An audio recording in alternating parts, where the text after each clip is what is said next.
삶을 변화시키는 생명의 원리. 3. 연결이 생명입니다. 두 번째. 악인과 의인의 구별은 열매로 인하여 결정됩니다. 어떤 사람이 참 신자인가 아닌가의 문제도 그 사람의 신앙 경력이나 지식 등의 외적인 요소가 아니고 그가 삶에서 어떠한 열매를 맺고 있는가로 결정되는 것입니다. 본문에는 그 의인이 되는 비결, 곧 열매를 맺는 삶의 비결을 제시하고 있습니다. 그 단서는 1, 2절에 나타납니다.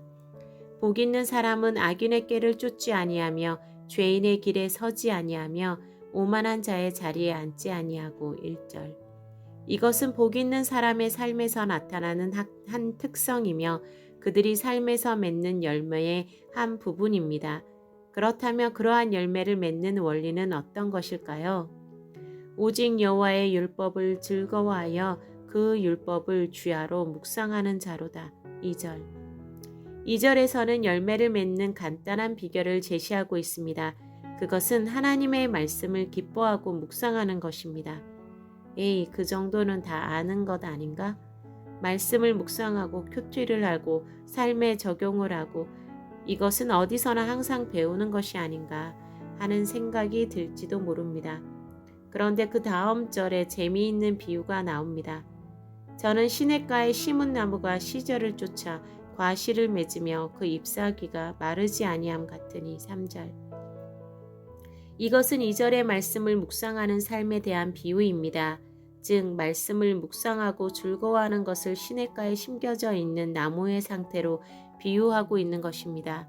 이 시냇가에 심겨져 있는 나무는 풍성한 열매를 맺는 나무입니다. 그런데 그 비결은 무엇일까요? 많은 비료일까요? 토양이 좋은 것일까요? 나무의 종자가 좋은 것일까요? 아닙니다. 시냇가에 심겨진 나무는 그 뿌리가 거대한 수원지에 연결되어 있습니다. 뿌리를 통하여 언제나 항상 수분을 섭취할 수 있는 것입니다. 그 이유는 오직 하나, 그 나무가 시냇가에 즉 충분히 수분을 공급할 수 있는 곳에 뿌리를 내리고 있다는 것 때문입니다. 바로 이 이유 때문에 이 나무는 항상 잎사귀가 생생하고 마르지 않으며 시절을 따라 과실을 맺을 수 있었던 것입니다. 항상 뿌리가 물과 닿아 있다는 것. 이것이 이 나무의 열매 맺는 비결입니다. 본문에서는 신자가 주님의 말씀을 사모하고 묵상하는 것을 나무의 뿌리가 시냇가에 연결되어 있는 것으로 비유하고 있는 것입니다. 여기서 말씀을 묵상한다는 것은 단순히 성경을 많이 연구하고 많이 암송한다는 것을 의미하는 것만은 아닙니다. 이것은 말씀의 주인 되시는 말씀 자신이신 하나님과 충분히 교제하며 누리는 것을 의미하는 것입니다. 여기서 말씀을 묵상한다는 것은 단순히 성경을 많이 연구하고 많이 암송한다는 것을 의미하는 것만은 아닙니다. 이것은 말씀의 주인 되시는 말씀 자신이신 하나님과 충분히 교제하며 누리는 것을 의미하는 것입니다. 어떤 이들은 말씀과 기도가 대립되는 것으로 생각합니다. 그래서 어떤 이는 말씀은 강한데 기도가 약하다고 하기도 하고 반대로 기도는 잘하는데 말씀은 잘 모른다고 말하기도 합니다. 그것은 모순이 되는 말입니다. 말씀은 말씀의 주인이신 하나님, 주님을 누리고 맛보는 것이며 기도도 역시 마찬가지입니다. 기도도 주님과 교제와 사귐을 나누는 것입니다. 그러므로 우리는 말씀을 묵상하며 기도하게 되며 기도를 하면서 주님의 말씀을 기억하고 그 말씀 안에서 구하게 됩니다. 중요한 것은 말씀 자체나 기도 자체가 아니고 이를 통해서 주님을 알고 누리며 교제하는 것입니다.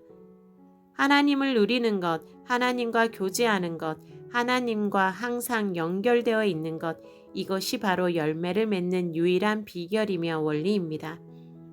하나님을 누리는 것, 하나님과 교제하는 것, 하나님과 항상 연결되어 있는 것, 이것이 바로 열매를 맺는 유일한 비결이며 원리입니다. 아무도 어떤 뛰어난 사람도 스스로의 힘으로, 스스로의 경건으로, 스스로의 능력으로 열매를 맺을 수 없습니다. 인간은 스스로 열매를 맺을 수 있는 존재가 아닙니다. 시냇가에 심겨진 나무는 나무의 이름이 없습니다. 그 나무는 뽕나무일 수도 있고 소나무일 수도 있습니다. 나무의 이름이 무엇이든 그것은 중요하지 않습니다.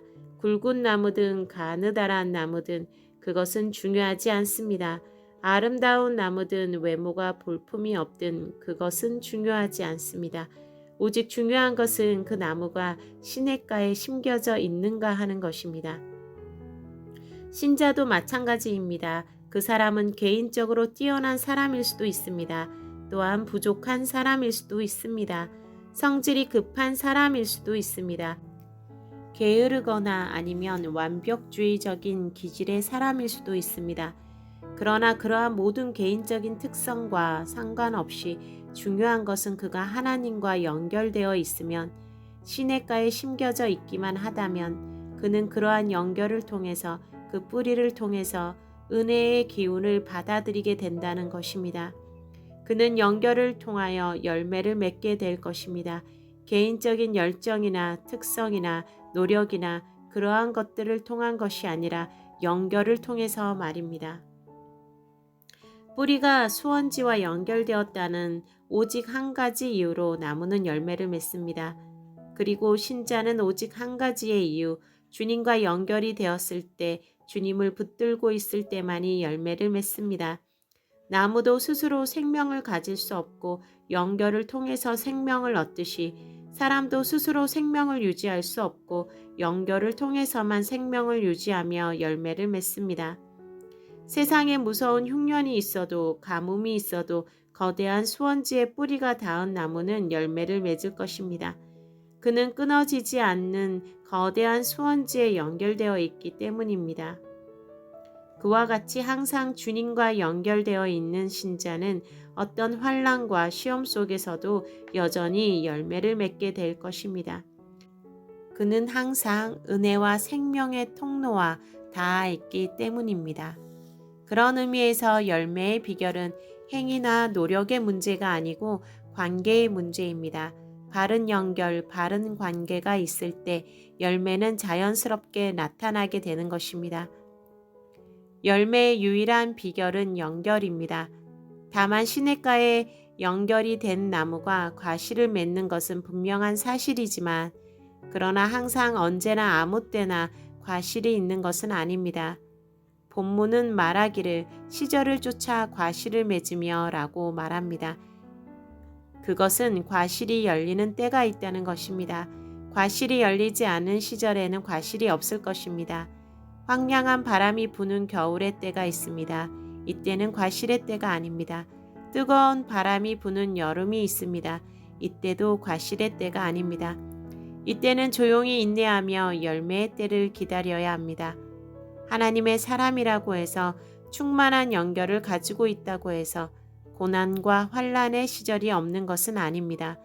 그러나 인내하고 그 훈련과 고난을 통과할 때 곧 열매의 계절이 옵니다. 그때의 지난 시절의 어려움들을 통과한 것을 기뻐하며 하나님께 영광을 돌리게 될 것입니다. 열매의 비결은 연결입니다. 뿌리를 물이 끊어지지 않는 수원지에 둔 나무는 풍성한 열매를 맺을 수 있습니다. 나무의 뿌리는 땅 속에 있지만 사람의 뿌리는 심령 깊은 곳에 있습니다. 나무의 뿌리는 땅 속에 있지만 사람의 뿌리는 심령 깊은 곳에 있습니다. 뿌리가 수원지에 연결된 나무가 열매를 맺는 것처럼, 그 마음 중심의 뿌리가 항상 주님을 향하고 있는 사람, 항상 연결이 되어 있는 사람은 아름답고 풍성한 열매를 맺을 수 있을 것입니다. 이 험하고 어둡고 악하고 강팍한 세대에서 세상이 알지 못하는 놀라운 은총과 기쁨과 영광의 세계를 경험하고 누리며 그 기쁨의 열매를 보여주는 사람이 될 수 있을 것입니다. 연결은 생명입니다. 그러므로 은혜의 수원지에 그 심령의 뿌리가 연결된 사람은 항상 놀라운 은총의 세계 속에서 살 수 있게 될 것입니다.